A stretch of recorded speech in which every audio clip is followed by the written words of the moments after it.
Good day, everyone. Welcome back to our YouTube channel. This is Serby, your math teacher. If you are watching this video, please subscribe my channel. And thank you for all the support. So for today's video, our math challenge is 2 square root of 3 all over square root of 2 equals square root of x. So in this problem, we are asked to find the value of x that will satisfy the given equation. Okay? So you can pause this video and try to answer. Okay, let us solve together. So our problem is 2 square root of 3 over square root of 2 equals square root of x, and find the value of x.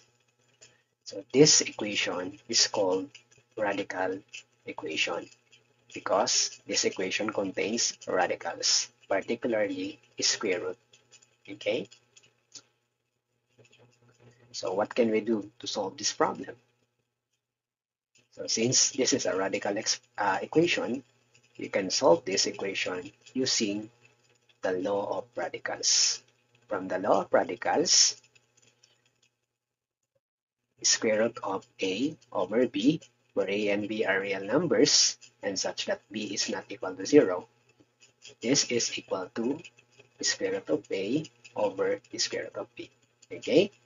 So notice that the left side of the equation can be written as 2 multiplied by square root of 3 over square root of 2 equals square root of x. So this part, square root of 3 over square root of 2, is of the same form of this law of radicals. So therefore, the left side of the equation using the law of radicals can be written as what?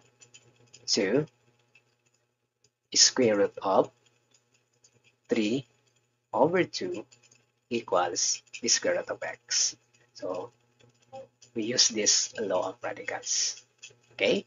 As we can see, the left side of the equation contains square root as well as the right side of the equation. So in order to solve for the value of x, we need to square both sides of the equation.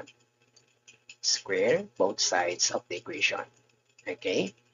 So from the law of the exponents, this is equal to 2 square, and then square root of 3 over 2 square equals square root of x squared.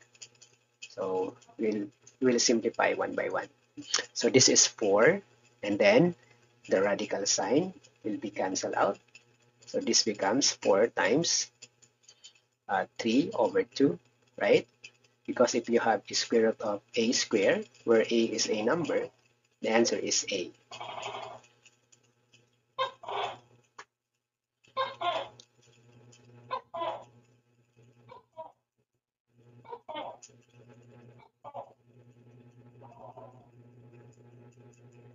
Okay, so the right side of the equation is equal to x, right? So from this, what is the answer? The answer is 4 multiplied by 3 over 2. Actually, you can cancel out 2 here. 4 divided by 2, that is 2. So 2 times 3, that is 6. So 4 times 3 over 2 equals x. So cancel out, cancel out. So this is 2 because 4 divided by 2. They are both divisible by 2. 4 divided by 2, that is 2. 2 divided by 2, that is 1. So we have obtained an answer which is 6.